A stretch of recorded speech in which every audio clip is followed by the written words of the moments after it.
रसूलुल्लाह सल्लल्लाहु अलैहि वसल्लम ने इरशाद फरमाया, जो कोई ऐबदार चीज़ बेचे और उसके ऐब को बयान ना करे तो वो बराबर अल्लाह ताला के गज़ब में रहेगा और फरिश्ते इस पर बराबर लानत करते रहेंगे।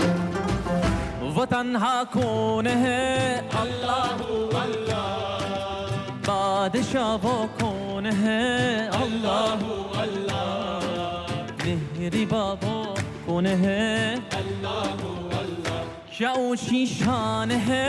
अल्लाहु अल्लाह। उसकी सब निशान है?